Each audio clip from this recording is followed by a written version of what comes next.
और जैसा कि पिछले एपिसोड में हमने देखा था कि वो जो मेंगशान रहता है वो सीधा आंटी जिन से बोलता है कि यहाँ पर एक लिंगडोंग करके बंदा आया हुआ है और मुझे उसे यहाँ से लेकर जाना है, क्योंकि उसने मेरे अंडर में काम करने वाले काओ यिंग वगैरह को बुरी तरह से पीटा था। अब जब लिंगडोंग भी सुनता है तो वो बोलता है कि मैं जा तो नहीं सकता, तो ये भी उधर की तरफ मूव करने लगता है। अब आगे इधर मेंगशान कहता है कि आंटी जिन मैं आपको 5 मिनट दे रहा हूँ, अगर वो बंदा बाहर नहीं आया फिर मुझे मत बोलिएगा। बगल में खड़ा किंग गांग ये भी चुपचाप देख रहा था। अब इसमें नाइनटेल ट्राइब के जो भी एल्डर्स थे सभी का चेहरा बन चुका था। जहाँ मेंगशान लिंगडोंग को ढूंढ रहा था, वहीं ये जो किंग गांग था वो किंग जिन को ढूंढ रहा था। उस लड़की से शायद इसको थोड़ा प्यार तो नहीं बोलेंगे पर शायद अपने डिजायर्स पूरे करने थे। तभी अचानक से इन सभी लोगों के सामने आंटी जिन को पार करता हुआ एक बंदा प्रकट होता है। ये अपना लिंगडोंग था। ये कहता है कि मेरे प्यारे भाई, आप बीस्ट वॉर रीजन में काफी जाने माने इंसान हो और वुमेन्स का ये ग्रुप है, इन्हें आप क्यों परेशान कर रहे हो। तो बात कुछ ऐसी है कि आंटी जिन वगैरह तो यहाँ पर हैं, पर यहाँ पर जेंट्स जो हैं इस क्लैन में काफी कम है, क्योंकि बहुत पहले बीस्ट वॉर रीजन में ही कुछ लोगों ने आंटी जिन के पति वगैरह मतलब इंसानों को मार दिया था। मेंगशान और किंग गांग दोनों देखते हैं लिंगडोंग को और कहते हैं अच्छा तो तुम वही लिंगडोंग हो। मेंगशान कहता है कि हमारे बीस्ट वॉर रीजन में कुछ ह्यूमंस हैं पर इतना एरोगेंट एक्ट करते नहीं है, और ये कहता है कि ब्लड पाइथन सिटी का मुझसे नाता है तो तुम्हें अब मेरे साथ चलना पड़ेगा। ये सुनकर के लिंगडोंग कहता है कि आई एम सॉरी, मेरा कोई इरादा यहाँ से जाने का है नहीं। ये सुनकर के मेंगशान कहता है तुम ये डिसाइड भी नहीं कर सकते, तुम्हें क्या लगता है कि हम ब्लड पाइथन सिटी से कमजोर हैं? काओ यिंग मेरे सामने कुछ नहीं है। अब लिंगडोंग समझ जाता है। ये भी अपने ग्रीन ऑरा को रिलीज करता है और कहता लगता है तुम ऐसे मानोगे नहीं। हालांकि आर्मी इनकी काफी ज्यादा थी पर लिंगडोंग जानता था कुछ भी हो जाए मैं इन्हें छोड़ूंगा तो नहीं। इधर आंटी जिन लिंगडोंग को शांत करने की कोशिश करती है, क्योंकि इनको मालूम था कि बैटल अब काफी मुश्किल होने वाला है लिंगडोंग के लिए भी जीतना, क्योंकि यहाँ पर मेंगशान की एक बड़ी आर्मी आई हुई थी और साथ में किंग गांग भी था। मेंगशान आदेश देता है और इसके कुछ मेटल माउंटेन गार्ड्स लिंगडोंग की तरफ बढ़ते हैं। बगल में खड़ा किंग गांग ये देखना चाहता था कि ये बंदा लिंगडोंग ये कितना पावरफुल है, तो ये कुछ नहीं कर रहा था। बैटल शुरू होने वाला ही था पर अचानक से आंटी जिन वगैरह या जो भी हो ये दूर में धूल उड़ते हुए देखते हैं। ऐसा लग रहा था कोई बड़ी सी आर्मी इन्हीं के डायरेक्शन में मूव कर रही थी और ये आर्मी जो थी सभी ब्लैक कलर के दिख रहे थे। एक ब्लैक तूफान मानो इधर ही बढ़ रहा हो। नाइनटेल ट्राइब के लोग काफी ज्यादा शॉक्ड थे, क्योंकि नाइनटेल ट्राइब एक चीज तो समझ गए थे कि वो जो लोग आ रहे थे वो बहुत ज्यादा पावरफुल है। इवन शायद ये मेंगशान या किंग गांग उसके सामने कमजोर पड़ जाए। और दूर से इन्हें झंडे दिखते हैं, उस पर एक ही चीज लिखा हुआ था यान। मेंगशान और किंग गांग भी पहचान जाते हैं कि ये टाइगर डेवोरिंग आर्मी के जनरल यान है। इनके चेहरे पर भी एक डर हो जाता है। किंग गांग को तो अच्छे से पता था इनका जो डीप लाइटनिंग माउंटेन है 1-2 बार टाइगर डेवोरिंग आर्मी से फाइट किया था और टाइगर डेवोरिंग आर्मी ने इन्हें अच्छा खासा पीटा भी था। किंग गांग भी कहता है वो रूथलेस बंदा वो यहाँ पर क्या करने आ रहा है। अब किंग गांग को लगता है शायद वो भी लिंगडोंग को ही मारने आ रहा होगा। सभी को मालूम था इस एरिया में सबसे स्ट्रॉन्गेस्ट जो है वो टाइगर डेवोरिंग आर्मी ही है। नाइनटेल ट्राइब वाले डरने लगते हैं कि क्या इनका ये जो जगह है खून की नदियों से बह जाएगा। लिंगडोंग भी हैरान था उस डायरेक्शन में देख करके। ये जो भी लोग थे सच में काफी पावरफुल थे। टाइगर डेवोरिंग आर्मी काफी रूथलेस दिख रहे थे ये लोग, बिल्कुल भी इनके चेहरे पर इमोशन था नहीं। और इनका लीडर एक मेटल टावर के समान इसकी बॉडी थी और ये काफी फियर्स दिख रहा था। लिंगडोंग भी दूर से आ रहे इस मेटल टावर फिगर को देख रहा था। नॉर्मली ये काम रहता है पर इस बार ये भी थोड़ा सा विचलित सा हो जाता है। आर्मी इनकी आंखें रुक जाती है और इनके जो लीडर थे वो काफी तेजी से अब इसी डायरेक्शन में बढ़ रहे थे। मेंगशान इन्हें देखकर स्माइल देता और कुछ बोलने ही वाला था, पर ये जो बंदा था ये मेंगशान की तरफ देख ही नहीं रहा था, बल्कि ये लिंगडोंग की तरफ बढ़ रहा था। मेटल टावर फिगर फाइनली आकर के लिंगडोंग के सामने रुक जाता है। अब यहाँ पर तो मैं भी थोड़ा इमोशनल हो गया हूँ। लिंगडोंग की नजरें इस फेरोसियस टाइगर रूपी इंसान से मिलती है। इवन लिंगडोंग इस बंदे के सामने शायद इसके पैर के बराबर भी नहीं था। और लोग हैरान तब हो जाते हैं जब ये टाइगर अचानक से लिंगडोंग के सामने अपना मत्था टेकने लगता है और ये बिग ब्रदर कहता है। यहाँ पर सभी लोग हैरान हो जाते हैं। लिंगडोंग इसे उठाता है और कहता है काफी लंबा समय हो गया, तुम काफी ग्रो कर गए हो, फाइनली तुम मुझे मिल ही गए। जो भी लोग यहाँ पर थे सभी शांत हो गए थे, किसी को कुछ समझ में नहीं आ रहा था। पर एक चीज सुनकर के ये हैरान थे कि ये जो बंदा था अपने जनरल यान ये लिंगडोंग को बिग ब्रदर बोल रहे हैं। और जनरल यान जो कि काफी फियर्स है लिंगडोंग के सामने नील डाउन हो चुके थे। आंटी जिन कहती है बिग ब्रदर मतलब यही है तुम्हारा वो भाई जिसे तुम ढूंढ रहे थे। जिन किंग जो कि छिपी हुई थी वो भी इस सीन को देखकर अब थोड़ा थोड़ा समझने लगी थी। लोग इस बात पर हैरान थे कि ये जो अपने जनरल यान है काफी फियर्स माने जाते हैं, पर लिंगडोंग के सामने ये काफी दयालु दिख रहे हैं, काफी जेंटल दिख रहे हैं। दोनों की आंखें नम थी, लिंगडोंग की भी और जनरल यान की भी।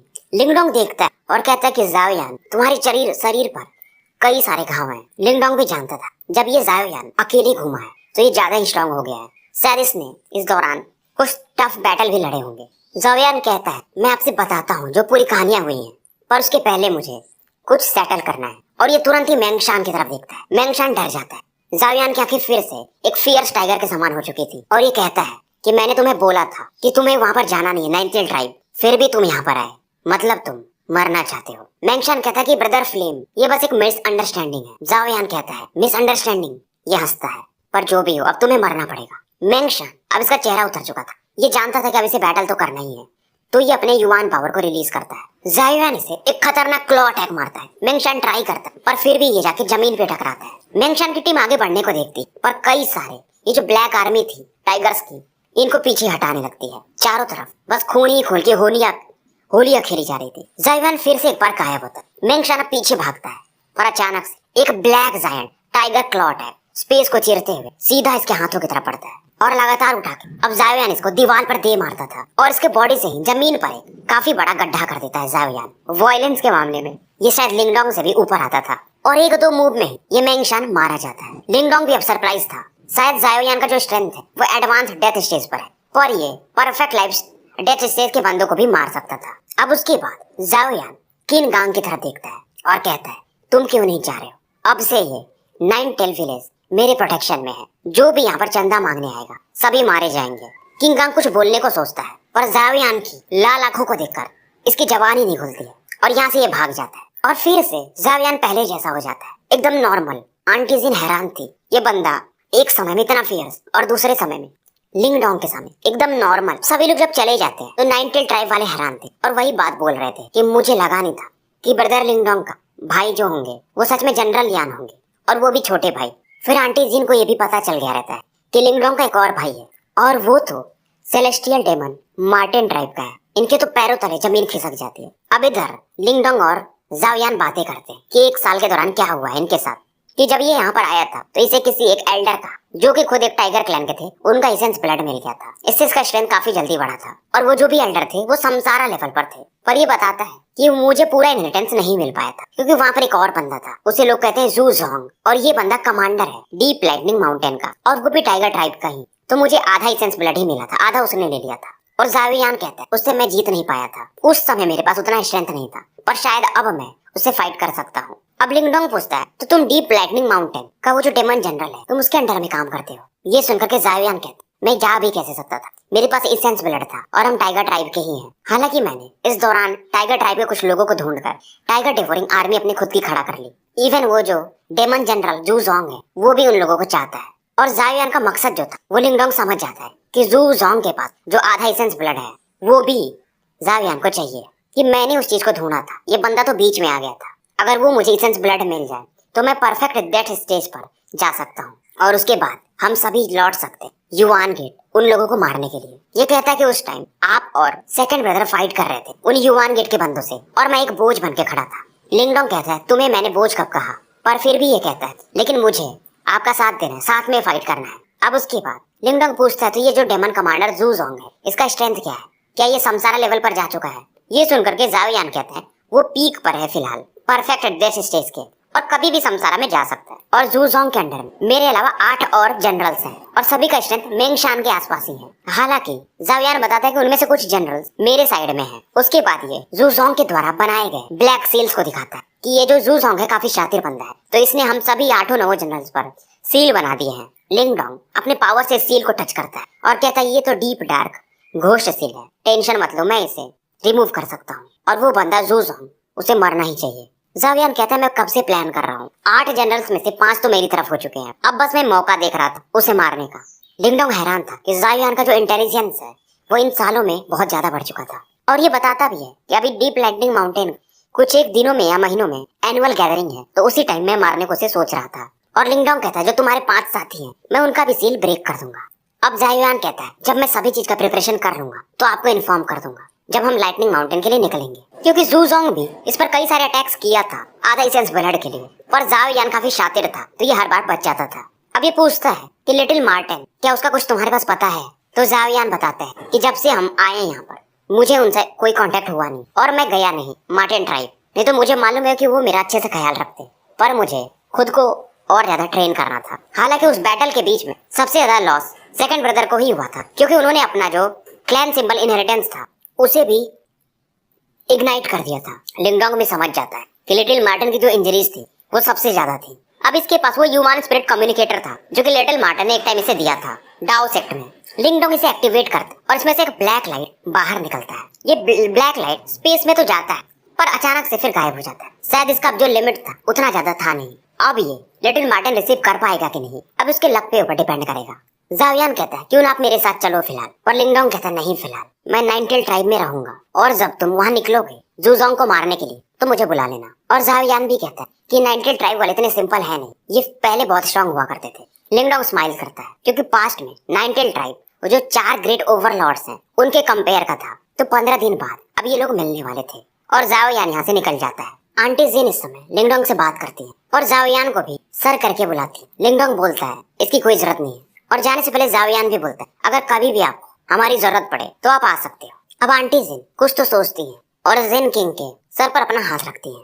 अब इधर रात हो चुकी थी। लिंगडोंग अपने कमरे में था। ये अपने युवान पावर को डिवोरिंग एंसेस्ट्रल सिंबल से जल्दी जल्दी रिकवर कर रहा था। रात के टाइम यहाँ पर जिन किंग आती है। लिंगडोंग से पूछता है क्या हुआ, पर जिन किंग कुछ बोलती नहीं है। शायद ये अपने मन में कुछ सोच रही थी, पर अचानक से 2-3 मिनट बाद ये रोने लगती है। लिंगडोंग इसे देखता है और स्माइल करता है और कहता है शायद तुम्हारी माँ ने तुम्हें मेरे पास भेजा है और शायद तुम्हारी माँ चाहती है कि तुम यहीं पर मेरे साथ रहो रात भर, मतलब तुम लोगों को हमारा प्रोटेक्शन चाहिए। जिन किंग कहती है मुझे मालूम है, पर हम अपने ट्राइब को प्रोटेक्ट करने के लिए मैं अपनी जिंदगी भी दे सकती हूँ। तो ये बॉडी क्या चीज है।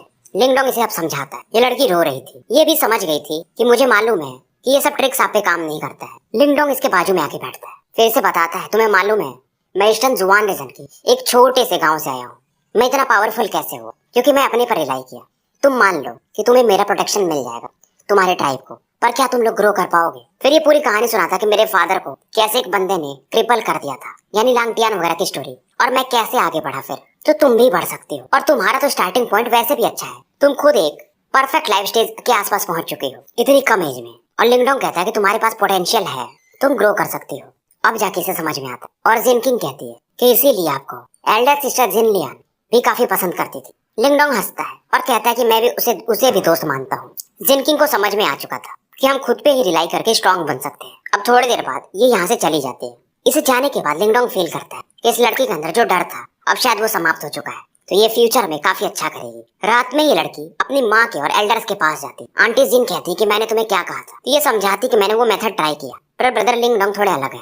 अब ये कहती कि मुझे एंसेस्ट्रल सोल हॉल जाना। तो एंसेस्ट्रल सोल हॉल जो जगह है वो नाइनटेल ट्राइब का इनहेरिटेंस वाली जगह है, मतलब जो इनके स्पिरिट गार्जियन रहती है वो वाली जगह। ये कहती मुझे ट्राई करना है, पर आंटी जिन कहती तुम्हें मालूम है आज तक जो भी गया है वहाँ पर जाने के बाद मर जाता है, तो मैं अलाउ नहीं कर सकती। पर ये कहती है कि मैं आखिरी हूँ, मुझे ट्राई कर लेने दीजिए। अब जो भी एल्डर्स थे वो जिन किंग की बात से सहमत थे और आंटी जिन को समझाते हैं कि क्या पता ये लड़की इनहेरिटेंस हासिल कर ही ले, तो इससे हम रोज रोज स्ट्रगल करने के बजाय, दूसरे पर आश्रित रहने के बजाय खुद ही पहले जैसे हो जाएंगे। आंटी जिन अब फाइनली मान जाती है, पर ये कहती है अगर ये चीज याद रखना तुम फेल हो गई तो इसके बाद नाइनटेल ट्राइब बचेगा ही नहीं।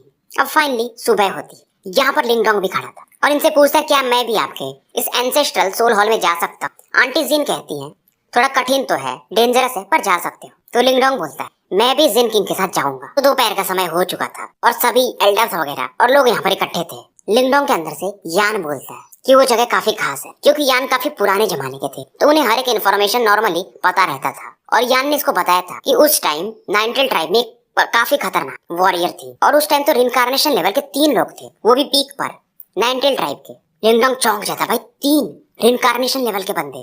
पर उस समय नाइनटेल ट्राइब ने एक भयंकर बैटल किया था यीमो से, और ये सभी लोग अपनी लाइफ को सेक्रीफाइस कर दिए थे 3 यीमोस किंग को सप्रेस करने में। लिंगडोंग को समझ में आता है कि ड्रैगन किंग किंगजी भी शायद इन लोगों से मतलब कमजोर माने जा सकते हैं। और उसके बाद यान बोलते हैं उसी की बात से नाइनटेल ट्राइब कभी रिकवर नहीं कर पाया, और यान का कहना एक ही था कि एंसेस्ट्रल सोल हॉल में कुछ गड़बड़ी है, तो तुम्हें वहाँ पर फाइंड आउट करना पड़ेगा। तो लिंगडोंग पूछता है कि क्लियर बताओ। तो यान बताते मैं तुम्हें एक और चीज बताता हूँ। जो नाइनटेल ट्राइब की एक एंसेस्टर थी शायद इनकार्नेशन लेवल पर, वो डिवोरिंग मास्टर के साथ प्यार में थी, तो तुम्हें वहाँ पर जाते कुछ कनेक्शन फील होगा, क्योंकि तुम्हारे पास डिवोरिंग एंसेस्ट्रल सिंबल है। अब लिंगडोंग समझ जाता है, मतलब जो पहले वाले डिवोरिंग मास्टर थे शायद थोड़े रोमांटिक ज्यादा ही थे। और बात भी क्या थी कि नाइनटेल ट्राइब की जो वुमेन्स होती है वैसे भी काफी सुंदर होती है। अब आंटी जिन लिंगडोंग वगैरह को यहाँ का पोर्टल खोल देती है और जिंग जिन और लिंगडोंग इसमें एंटर कर जाते हैं। इसे खोलने के लिए नाइनटेल ट्राइब का वो ब्लड मेथड कुछ यूज करती हैं, और शायद ये आखिरी मौका था। अगर नाइनटेल ट्राइब यहाँ पर नाकामयाब रहा तो इनका एक तरह से अस्तित्व ही खत्म है। दोनों गायब हो चुके थे, आंटी जिन और बाकी एल्डर अब उम्मीद लगा के बैठे थे। बाहर में यहाँ पर वो जो नाइनटेल फॉक्स का स्टैचू था उसमें एक अलग ही उदासी देखी जा सकती थी उसकी आंखों में। अंदर जाते ही लिंगडोंग एक पावरफुल स्पेशियल फ्लक्चुएशन फील करता है। पर जिनकिंग के साथ क्या होता है, जब ये अंदर एंटर करती है तो अंदर से किसके आवाज आ रही थी, जो कि एंशिएंट टाइम की कोई आवाज हो। अब लिंगडोंग जिनकिंग को फॉलो कर रहा था। थोड़ी देर में एक स्क्वायर के पास पहुंचते हैं और यहाँ पर एक स्टोन स्टैचू लिंगडोंग को दिखता है, ठीक स्क्वायर के बीच में, जो कि नाइनटेल स्पिरिट फॉक्स का था। बाहर में जो ब्रॉन्ज स्टैचू था उससे एक कहीं ज्यादा स्ट्रॉन्गर भी फील हो रहा था। जिनकिंग लिंगडोंग को बताती है कि यही है इन लोगों के एंसेस्टर, और यहाँ पर इनका स्केलेटन भी था। मतलब ये स्टैचू कोई नॉर्मल स्टैचू नहीं था, ये इंसान का ही था, नाइनटेल फॉक्स का ही स्केलेटन फॉर्म में। अब लिंगडोंग ध्यान से देख रहा था, और जो इसके एंसेस्टर ने जो पोस्चर लिया हुआ था, जिनकिंग भी सेम पोस्चर यूज करती है। अब ये जो नाइनटेल स्पिरिट फॉक्स था, इसके आसपास एक ब्लड लाइट कंडेंस होना शुरू हो जाती है और तुरंत ही यहाँ पर एक लेडी प्रकट होती है, मतलब वो एंसेस्टर। जिनकिंग इन्हें ग्रीट करती है। अब ये जो एंसेस्टर थी ये भी एक वुमेन थी, तो ये भी जिनकिंग को कहती, तो मेरे ट्राइब मेंबर काफी लंबे समय के बाद कोई मेरा इनहेरिटेंस हासिल करने आ ही गया। जिनकिंग इनकी तरफ बढ़ने ही वाली थी, तभी पीछे से लिंगडोंग इसके हाथ को पकड़ लेता है। जिनकिंग को समझ में नहीं आता है, ये लिंगडोंग से कहती, सर लिंगडोंग क्या बात है। लिंगडोंग फिलहाल इसे इग्नोर मारता है और वो जो एन्चेंटिंग वुमेन प्रकट हुई थी उनकी तरफ देखता है और सीधा कहता है कि आप नाइनटेल स्पिरिट फॉक्स नहीं हो। जिनकिंग चौंक जाती है, अरे ये तो मेरी एंसेस्टर है, नाइनटेल स्पिरिट फॉक्स ही है। पर लिंगडोंग इसे कुछ बोलता नहीं और इस स्पिरिट से पूछता है कि आप कौन हो। स्पिरिट भी देखती और कहती है कि तुम भी हमारे नाइनटेल ट्राइब के नहीं हो, एक इंसान कैसे यहाँ पर प्रवेश कर गया। अब इधर लिंगडोंग जिनकिंग से कह, एक चीज मैं तुम्हें बता रहा हूँ, अब ध्यान से सुनो, कि तुम्हारे कई सारे मेंबर्स यहाँ पर इनहेरिटेंस के लिए आए पर कोई वापस नहीं गया। तुम्हें समझ में आ रहा है क्यों? क्योंकि ये जो सामने है तुम्हारे एंसेस्टर नहीं है, ये कोई यीमो किंग है। जिनकिंग भी एंसेस्टर से पूछती, क्या ये सही कह रहे हैं? अब ये जो वुमेन थी लिंगडोंग की तरफ देखती और एक स्ट्रेंज स्माइल देती है कि तुम्हें कैसे पता चल गया, तुम हो कौन? दुनिया में बहुत कम ही लोग हैं जो मुझे इनिशियल डेथ स्टेज में होने के बावजूद सेंस कर पाए। लिंगडोंग हंसता है और कहता है, मैं तुम्हारे यीमो किंग से फाइट कर चुका हूँ। ये वुमेन और भी ज्यादा हैरान हो जाती है कि ज्यादा बकवास मत करो, यीमो किंग के सामने एक इनिशियल डेथ स्टेज का बंदा। फिर ये बोलता है कि हमने तुम्हारे यीमो किंग को मारने के लिए हेवनली प्लेट यूज किया था। अब ये वुमेन जो कि पहले हंस रही थी अब शांत हो जाती है, फिर से कहती, तुम हो कौन एग्जैक्टली? फिर ये कहती, कोई बात नहीं, तुम यहाँ पर आई गए हो तो मैं तुम्हें छोड़ूंगी नहीं। अब लिंगडोंग की तरफ एक पावरफुल लाइटनिंग ग्लो आगे बढ़ता है। लिंगडोंग भी अपने थंडर पावर को यूज करता है और इस लाइट को ब्लॉक कर देता है। वो मैंने ये हैरान थी, ये स्ट्रेंथ इसे मैं पहचानती हूँ। लाइटनिंग, तो तुम्हारे पास थंडरबोल्ट एंसेस्ट्रल सिंबल है। अब इसे समझ में आता है कि लिंगडोंग को कैसे पता है यीमोस के बारे में। फिर ये कहती है कि थंडरबोल्ट एंसेस्ट्रल सिंबल तो है तुम्हारे पास, पर तुम अभी भी काफी वीक हो, तो आज मैं तुम्हें फिनिश ही कर देती हूँ और थंडरबोल्ट एंसेस्ट्रल सिंबल भी इस दुनिया से गायब हो जाएगा। लिंगडोंग कहता, लगता है तुम्हें पता नहीं है। तुम्हें क्या लगता है तुम भी एक यीमो किंग हो? अब तुम्हारा स्ट्रेंथ पहले से काफी गिर चुका है यहाँ पर सप्रेस होने के कारण। पर ये वुमेन मानती कहाँ है, ये तुरंत ही लिमिटलेस डेविल पिलर प्रिजन बनाती है। इसमें ब्लैक की मिक्स था और लिंगडोंग की तरफ से भेज देती है। पर लिंगडोंग तुरंत ही अपना डिवोरिंग एंसेस्ट्रल सिंबल निकालता है और इस प्रिजन को तोड़ देता है। वुमेन और भी ज्यादा ये हैरान हो जाती है कि थंडरबोल्ट और डिवोरिंग एक ही बंदे के पास। अब लिंगडोंग के बॉडी से ब्लैक लाइट निकलती है और इस वुमेन का जो कॉन्शियसनेस था उसे ये खत्म करने लगता है। बेसिकली ये एक यीमो किंग नहीं थी, बल्कि तीनों यीमो किंग का कॉन्शियसनेस था, जो कि जो फॉक्स स्पिरिट थे उनके अंदर ये समा गया था। अब ये जो यीमो किंग थे तीनों मिक्स होके ये कहते हैं, ये जो तुम्हारी एंसेस्टर थी फॉक्स, ये हम तीनों को एक साथ सप्रेस करना चाहती थी। ये तो इसी की बेवकूफी थी। इधर पीछे खड़ी जू किंग थोड़ा रोने लगती है। अब इसे लगता है कि इसके ट्राइब की जो भी उम्मीदें हैं वो 90 अगर स्पिरिट फॉक्स मर गई होंगी तब तो पूरी तरह से खत्म। और ये यीमोस कहते हैं कि हम 10,000 साल से इस फॉक्स स्पिरिट में मिक्स हैं, तुम कुछ भी नहीं कर सकते और तुम अपने डिवोरिंग एंसेस्ट्रल सिंबल से भी इसे प्योर नहीं कर पाओगे। जिनकिंग को लगता है कि मतलब अब इसे इनहेरिटेंस तो मिलेगा नहीं, तो आप इस जगह को ही डिस्ट्रॉय कर दीजिए। लिंगडोंग कहता है, टेंशन मत लो, हालांकि मैं समझ रहा हूँ कि एंसेस्ट्रल सिंबल से ये प्योरिफिकेशन नहीं हो पाएगा, पर मेरे पास एक और मेथड है। अब अचानक से यहाँ पर एक एंशिएंट स्टोन टैलिस्मैन लिंगडोंग के सामने प्रकट होता है। इसकी व्हाइट लाइट बाहर निकलती, तीनों यीमोस की जो कि एक ही फॉर्म में थे वो हैरान हो जाते हैं और एक ही साथ ये कहते हैं, एंसेस्ट्रल स्टोन, डैम इट। इनको मालूम था कि एंसेस्ट्रल स्टोन इतना खतरनाक है क्योंकि डिवाइन रैंकिंग में सेकंड नंबर पर है। ये किसी भी यीमोस किंग को प्योरीफाई कर सकता है। अब लिंगडोंग कई सारे हैंड सील्स बनाता है और ये जो ब्लैक कीज थी फॉक्स स्पिरिट के अंदर, इसे अब प्योरीफाई करने लगता है और इस टेक्निक को कहते हैं ancestral soul divine purification formation. अब ये जो वुमेन थी यीमोस किंग के फॉर्म में यहाँ से भागने को देखती, पर लिंगडोंग इसे भागने का मौका देता ही नहीं है। ये चीख से चिल्लाते रह जाती है और फाइनली पूरी तरह से गायब हो जाती है। पर यहाँ पर अभी भी वो फॉक्स स्पिरिट थी जो कि अब अपने नेचुरल यानी प्योर फॉर्म में आ चुकी थी। जिनकिंग देख रही थी, अब ये देखती है ये बेविचिंग वुमेन की तरफ जो कि सच में काफी सुंदर थी, इनके एंसेस्टर लिंगडोंग बताता है कि अब ये प्यूरिफाई हो चुके हैं, यानी पहले जैसे।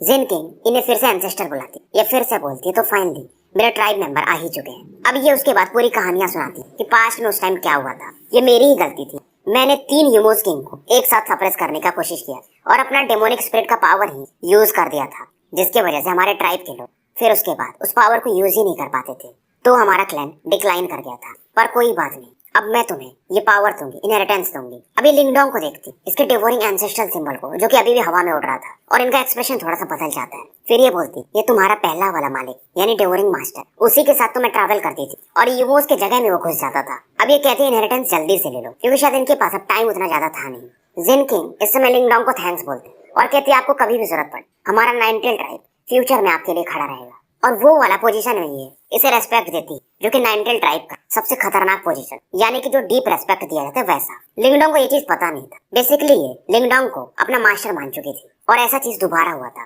पहले जब डिवोरिंग मास्टर थे, तो ये जो एंसेस्टर थी नाइनटेल ट्राइब की, उन्होंने भी सेम वैसा ही किया था, पर ये कुछ बताती नहीं है। नाइनटेल फॉक्स स्पिरिट एक चीज तो देखती कि ये लड़की जो जिन किंग है, ये सच में काफी टैलेंटेड है। पर ये जिन किंग से कहती है ये प्रोसेस थोड़ा लंबा चलेगा, तुम्हें पेन भी होगा, क्या तुम तैयार हो? जिन किंग एकदम दृढ़ निश्चय के साथ खड़ी थी। अब यहाँ पर एक बोन पूल था जिसमें ये एंटर कर जाती है और जाते जाते ये कहती है कि सर लिंगडोंग, अब मैं आप पर बर्डन नहीं रहूंगी, जब टाइम आएगा तो मैं जरूर वापस आऊंगी। लिंगडोंग काफी खुश था कि चलो इसी बहाने नाइनटेल ट्राइब अब फिर से पहले जैसा स्ट्रांग हो जाएगा। अब ये वोमेन यानी फॉक्स स्पिरिट लिंगडोंग से कहती, तो तुम्हारा नाम लिंगडोंग है?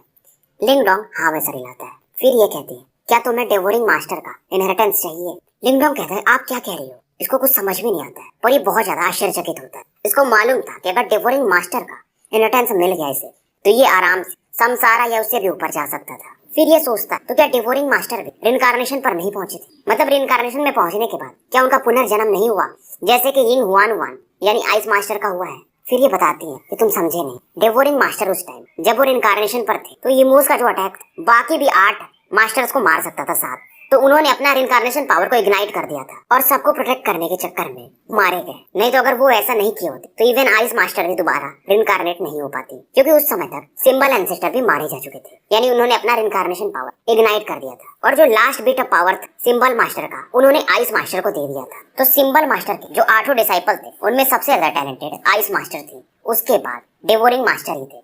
डिवोरिंग मास्टर ने कितने बार भी ट्राई किया, वो आइस मास्टर को हरा नहीं पाए थे। तो इसलिए कहती है कि अगर कोई इस दुनिया में जो कि सेकंड सिंबल एंसेस्टर बन सकता है, तो वो आइस मास्टर ही है।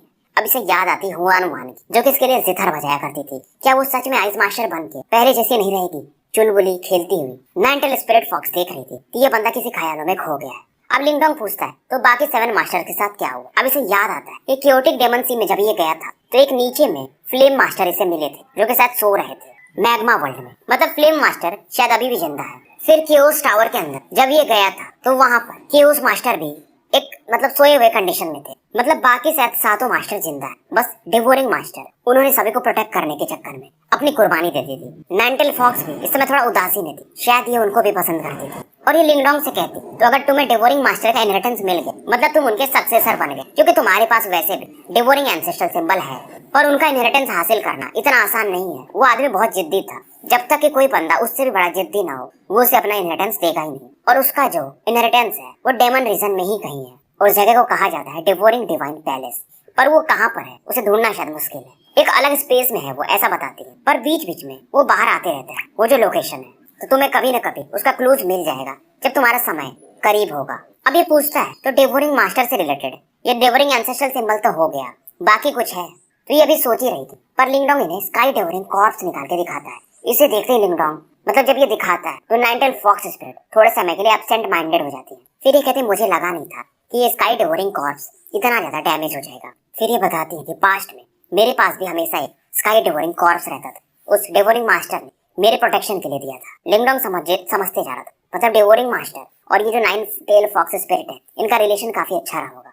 अच्छा मतलब शायद रोमांटिक रहा होगा। अब ये बोलती हैं कि इस डिवोरिंग कॉर्प्स को मैं पूरी तरह से तो रिकवर नहीं कर सकती, पर इसके स्ट्रेंथ को थोड़ा बहुत रिकवर किया जा सकता है। इवन ये रिनकार्नेशन लेवल के बंदों का भी अटैक संभाल पाएगा। फिर अगर मैं डिवोरिंग मास्टर होती तो इसको कम्प्लीटली रिकवर कर पाती। अब ये लिंगडोंग से कहती है, अपना डिवोरिंग एंसेस्ट्रल सिंबल दो। लिंगडोंग इन्हें दे देता है। अब ये इसके पावर को यूज करती है और स्काई डिवोरिंग कॉर्प्स को रिकवर करने लगती है।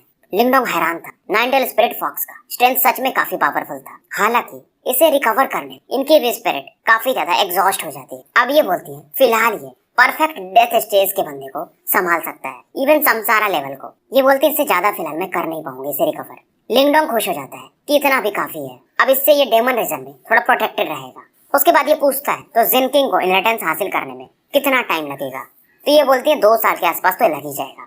अब लिंगडोंग बोलता है ठीक है फिर मैं वापस जा रहा हूँ और बाकी जो ट्राइब के लोग हैं उन्हें इन्फॉर्म कर दूंगा। लिंगडोंग इन्हें ग्रीट करता है और यहाँ से बाहर निकल जाता है स्पेशियल वॉर्टेक्स के थ्रू। बाहर आते समय ये कहता है उम्मीद है कि तुम्हें इनहेरिटेंस मिल जाएगा। इधर बाहर का सीन दिखाया जाता है। लिंगडोंग और जिन किंग को गए हुए काफी समय हो चुका था, तो बाकी लोग थोड़े टेंशन में थे, आंटी जिन खास करके। इनको उम्मीद थी कि अगर जिन किंग को इनहेरिटेंस मिल गया तो इनके दिन वापस आ सकते थे पहले जैसे, और ये किसी पर बर्डन नहीं रहेंगे, किसी के भरोसे नहीं रहेंगे। अब यहाँ पर फ्लक्चुएशन होता है और लिंगडोंग फाइनली बाहर आ जाता है। आंटी जिन इसे देखकर और ज्यादा चिंतित हो जाती, पर लिंगडोंग कहता है टेंशन मत लीजिए, आपका 9 ट्रेल ट्राइब फिर से पहले जैसा राइज करेगा। ये समझ जाती है कि जिन किंग को इनहेरिटेंस मिल रहा है और लिंगडोंग इन्हें पूरी बातें बता देता है। अब ये लोग वही बोलते हैं कि आप जब भी बोल हम आपको फॉलो करेंगे, आपका हमारे पर बहुत बड़ा उपकार है। लिंगडोंग आंटी जिन से कहता है कि आप अपने फॉर्मेशन एक्टिवेट कर लो और अपने ट्राइब को स्ट्रॉन्ग करने पर फोकस करो। लिंगडोंग जानता था शायद अगली बार जब ये आएगा तो 9 ट्रेल ट्राइब काफी स्ट्रॉन्ग हो चुका रहेगा। हालांकि पीक पावर तक इन लोगों को जाने में यानी रिइंकार्नेशन में अभी भी शायद टाइम लगेगा, और इस एरिया जो एंसेस्ट्रल टावर था इनको ये लोग हाइड कर देते हैं। अब लिंगडोंग इन लोगों से कहता है कि फिर मैं भी अब यहाँ से निकल रहा हूँ, क्योंकि यहाँ पर अब टाइगर डिवोरिंग आर्मी आ चुकी थी। आंटी जिन देखती ये नहीं चाहती कि लिंगडोंग जाए, पर इन्हें मालूम था इसे जाना ही पड़ेगा। सभी लोग लिंगडोंग को एक इमोशनल विदाई देते हैं। तो भाइयों स्टोरी यही